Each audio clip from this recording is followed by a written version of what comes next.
Hello everyone, Karnasa here, and welcome back to Coming Home, and we're going to kick off this episode with the launch of a tried and tested rocket design. We actually launched this vehicle a few episodes ago. It was our first ever attempt to land Kerbals on a different celestial body. We actually sent Bobby Kerman back to Lua a long time ago, but because of the tragic demise of Zach and Boris Kerman, well, we're going back to some old school designs to try and finally attempt our first Kerbal landing on Armstrong. And that is exactly what we're going to be doing. We are sending yet again Bobby Kerman over to the smallest moon in the Rhode System. And we are actually going to go for a direct descent, just because I thought it'd be a little bit different rather than getting ourselves into an orbit and then landing. I thought, yeah, let's just do a direct descent for once. And you can see we have actually landed now. We are going to plant ourselves a flag, get ourselves some surface samples, and then go and get back in the capsule. But we are not going to be going straight home. No, we are going to go for a bit of a grand tour around Armstrong, because we have got loads of Delta V left, and Armstrong really doesn't require much Delta V to move around at all. So once I got back into orbit, I thought, yeah, let's try and land in some of the different biomes. So we initially landed in the Highlands, now we are in the Gorges. And after this, I did do a little bit of a quick hop over to those slopes that you can see in the background now. And I thought, if I get close to those, that's probably going to be a new biome. There we go, we're going on a tour. Unfortunately, well, when I do get over there, it turns out I did not go quite far enough. So, yes, it was still the Gorges, unfortunately, but because Armstrong's gravity is so weak, what we did do is we got Bobby Kerman out, and we got her to use her RCS pack to go up that hill a little bit. I couldn't be bothered moving the craft again. I thought we're probably close enough that we can actually make it up this hill with the monopropellant in our backpack and get to a different biome. This was actually rather terrifying doing. Obviously, this is sped up to 4 times speed in post-processing anyway, but still, going up at these kind of speeds, I was a little bit fearful for Bobby Kerman's life. It does seem that the Rhode Planetary Space Alliance doesn't really hold Kerbal life in much regard, considering in the last episode we did have 3 deaths. But no, Bobby Kerman, despite going on that risky adventure, did in fact make it safely back to her lander. And of course, we're just going to go in, we're going to transfer all of those samples across, and we are going to launch to send us back to Rhode. We are coming home. And look at the beautiful shot of Lua as it gets in our way. But yeah, it really didn't take too long to get back to Rhode. It's not quite like coming back from Armstrong. Not Armstrong, that's where we have come back from. It's not like coming back from Ash. Armstrong is obviously a lot closer. We don't need all kinds of ring systems, we don't need centrifuge rings on our spacecraft to actually give us enough habitation time to get over to Armstrong. No, we can just go with a plain old simple Mark 1 capsule. There we go, we have managed to bring Bobby Kerman safe back down to the ground. So with that, we gained a lot of science because obviously we were doing some biome hopping, and well, we got 3 samples from 3 different biomes on Armstrong, and we also got a load of other scientific data that is going to be crucial for our future endeavors with the Rhode Planetary Space Alliance. We're going to be getting stuff like long-term habitation and all the kinds of things that we're going to need to stay for a long time. But what we're going to be doing now, this is going to be RT1, which stands for Rhode Tour 1. And the only reason why I'm doing this is I picked up a contract for it, and it gave me a lot of funding. So I thought, well, we might as well do that. It's not going to be a particularly difficult mission, but the funding would be very, very nice. So what this is going to be doing, if the name Rhode Tour doesn't give it away, well, we are going to be going for a flyby of every single moon in Rhode. So that is Lua, that is Armstrong, and that is Ash. And then we've also got a contract to start exploring Destiny, which is one of the suns in this binary star system. So as soon as we have flown by the 3 moons, there we have Armstrong just whizzing past. Then we're going to go to Lua. But yes, no, as soon as we have flown past all 3 of the moons, we are going to get a whopping gravity assist at Ash, which is going to send us flying towards destiny. Probably not as close to destiny as I would have liked, but we're gonna escape Rhode's sphere of influence anyway. This is me just really trying to mess around with the maneuver nodes so that I can get that perfect flyby of Ash that will send us off into a trajectory that is going to escape the sphere of influence of Rhode. There we go. We are performing our burn now to get our Lua encounter. There we go. We have just screamed past Lua, and we do have to perform a little bit of a quick burn here so that we can actually fine-tune our encounter with Ash. That Ash encounter is a very important encounter indeed, but look at Rhode as it comes over the horizon of Lua, and then of course we are just gonna whiz past Ash and head out towards interplanetary space for the second time in this series. Talking of interplanetary space, we have a transfer window for Fury coming up very, very soon, and I do really want to go interplanetary. I want to actually send something to a different planet in the Tempest system, because I've not gone anywhere except for Rhode yet, and from what I have heard and from what I have seen, well, there are some fantastic places to be exploring. So this is, well, I've named it Fast and Furious because I really couldn't think of anything better at the time, and that is actually what its name is going to remain, unless anyone has a better name for this thing. I don't know.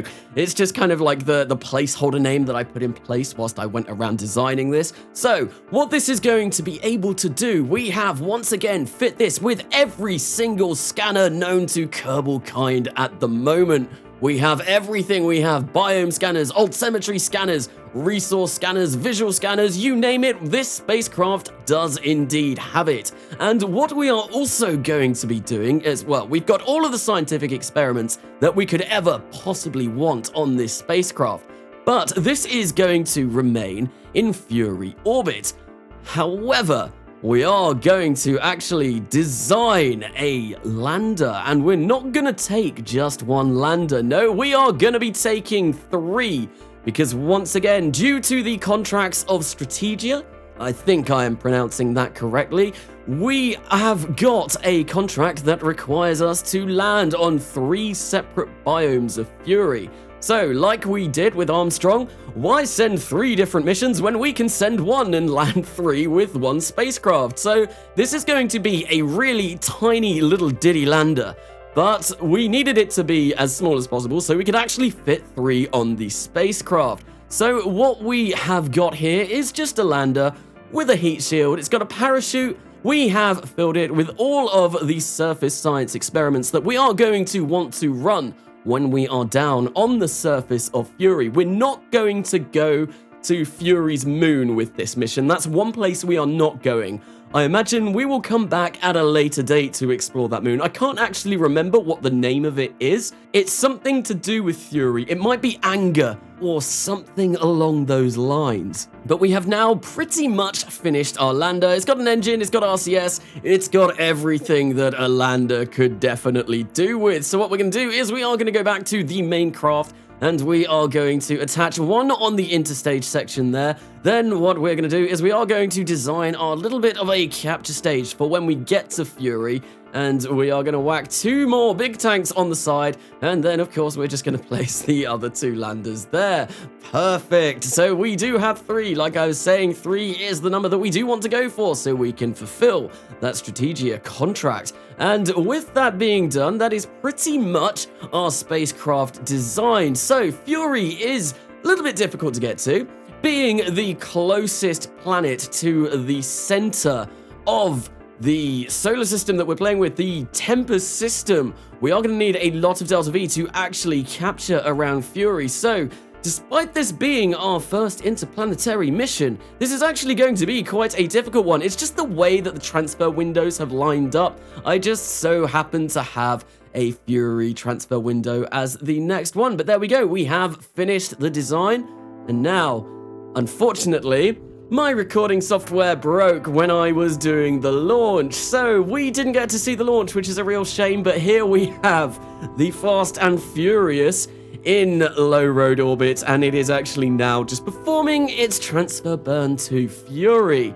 Yeah, I kind of wanted to have more of this in the episode, but unfortunately, I was unable to because things broke. But there we go, we can see we have actually got ourselves a Fury encounter, and even better, we are going to be coming in at a polar inclination, which obviously this thing has scanners on it, so we do want to be going polar. There we go, in 282 days. So it is going to take a relatively long time to actually get to Fury, but we're just going to leave this in orbit for a while, and I thought I would leave you with this amazing shot of all of the moons. Well, actually, no, we're missing Armstrong, but you know, the major moons of the Rhode System. No one tell Armstrong that. It's a real moon. It's definitely a real moon.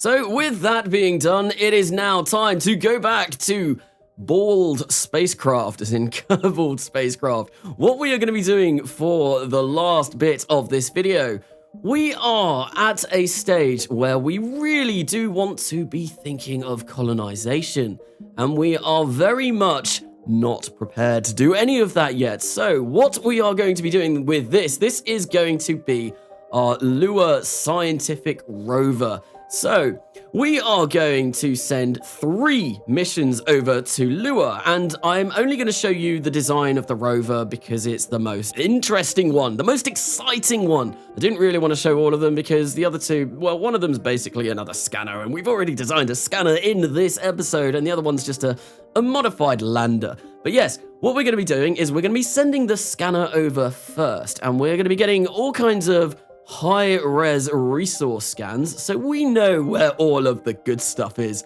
on Lua. Then what we're going to do is we are going to land the rover without a crew, and then finally we are going to send a crew pod over, and we will transfer that crew to the rover, and then they will go exploring all over the surface of Lua, looking for, once again, all of that good stuff. I have been told that there are some interesting features to discover on Lua, and I've not actually found any of those yet, so I am very keen on finding them. So what I'm doing here, I was playing around with the idea of having these jet engines and basically having it as a VTOL kind of system to get us safely down onto the surface of Lua, but that didn't really work, so I went with parachutes in the end. I have been told that I really should be using parachutes on Lua, so yeah, we've gone for parachutes, and what we're going to do is we are going to have a engine in space, which is obviously going to perform our deorbit burn, and then we're going to do the final descent using these parachutes. And I am a little bit concerned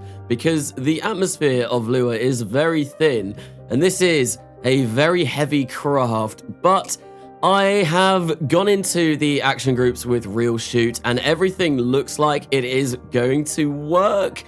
It's just, I'm still a bit concerned, but there we go. We have built ourselves up a bit of a capture stage, and now we're just going to stick it on a Scylla 3, and then we're going to be done. So, of course, we're going to be now moving on to LHRRES on a Harpy 4. So, the Lua high-res resource scan, basically. As I was saying, during the construction of that rover, we are going to go to Lua to begin with, and we are going to get our final scans, because I do really want to know where all of the resources are that we are going to need when we set up a permanent colony over on that moon. That is something that won't happen this episode. Right now, this is just a scouting mission. We are going to be scouting Lua for all of the, well, the best locations that we can find, because we need the resources so we can get them from the ground, and we can hopefully have a fully sustainable colony on the surface. That is definitely something that I want to do, and in the future of this series, that is something that I'm going to want to 100% do when we eventually make our way back over to the Kerbal system. That is the main goal of this series, is obviously it's coming home. We are going to be going back to Kerbal, so this is our first kind of test, our first test runs into how feasible this is going to be. So what I've got up here is I do have the ScanSat maps, and I'm just kind of going through them, looking where all of the different resources are, and really not having much of a clue what any of this means at the moment. I've never really played around with ISRU in Kerbal, and that's mainly because it wasn't really involved with Realism Overhaul until recently, so I've not had a chance to play around with it yet in that.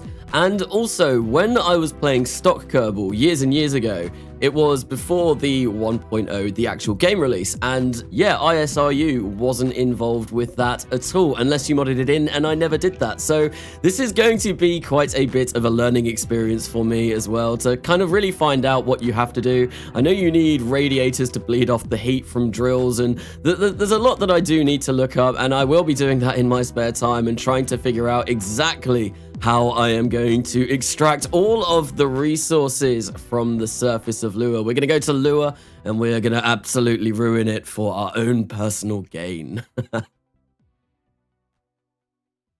So now that we have gained those high-resolution resource maps, we're going to be launching the LMSSSSSB. I can't really remember what that stands for. I made it up when I was doing the editing for this. I think it's the Lua Mobile Scientific Surface Search. There's a lot of S's, and yeah, I can't remember exactly what they're for. I'll write what it was in the description when I can actually remember what it was, but you can see we have made our way into orbit. We've got that big old rover in orbit, and we are now going to be burning to go over to Lua. So like I said, this is going to rely on parachutes when we do our final descent, and I am a little bit worried about that, but well, we'll see what happens momentarily. So we have now arrived at Lua, and it is, of course, just a quick capture burn to get us into a stable orbit. What I want to do is I want to pick my landing. I want to go for a semi-targeted landing, and the place that I have in mind is the mossy lowlands. It's kind of nice and flat. The highlands are very hilly, and it's where the atmosphere is its thickest, so I thought those parachutes are probably going to do their best job there. And actually, you can see we have come down incredibly close to our first ever probe that we sent to Lua.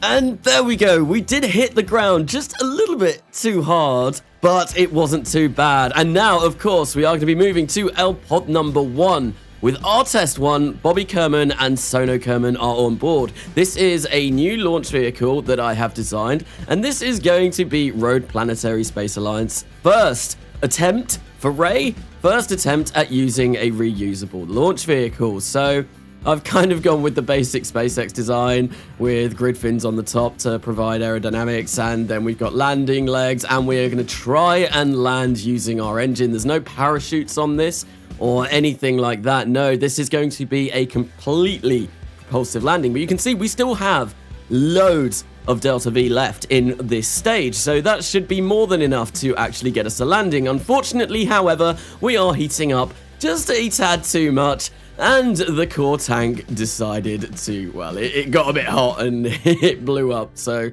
our first attempt into reusability was a bit of a failure. But as was with the case of SN8, well, our engineers got a load of important data from that failure. So we are going to be going back, and we are going to be building something better, and hopefully something this time that will stick the landing. But now we have, of course, returned to the actual crew pod, and we are sending Bobby Kerman and Sono Kerman over to Lua, where we are going to try and land as close as we can to that rover.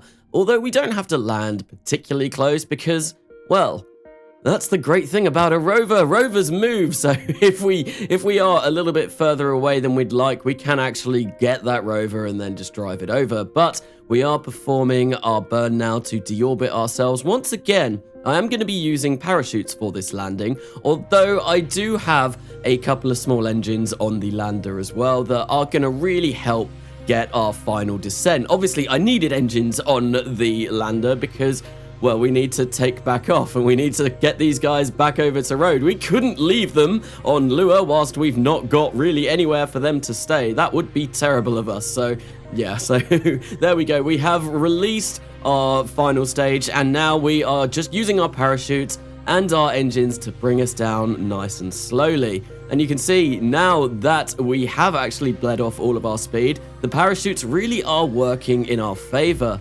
And there we go, we have touched down incredibly close to the rover. There we go. I'm just going to do a bit of a zoom in, and we are going to bring the rover over to meet Bobby and Sono Kerman.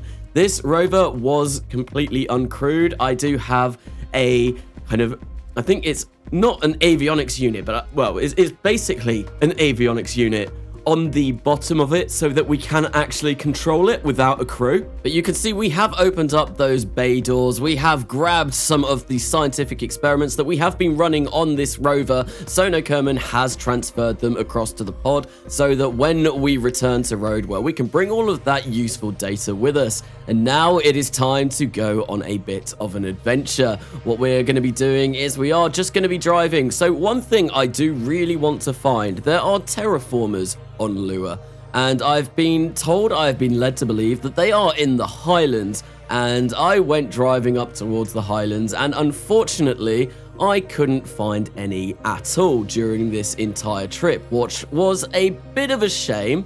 I think maybe when I send some more people over in the future, we will have another look. But this thing really had a mind of its own. So we did keep flipping and going all over the place, but luckily it was a resilient vehicle. There we go. We did actually just use one of the liquid fuel tanks on the back there, but they were more for decoration than really having any purpose. And there goes the other one. So yeah, what I want to do is just go all around Lua and just scout some sites. There we go. We've got a lovely view of Rhode coming up in the background, and we have circumnavigated Lua actually and made it back to the pod.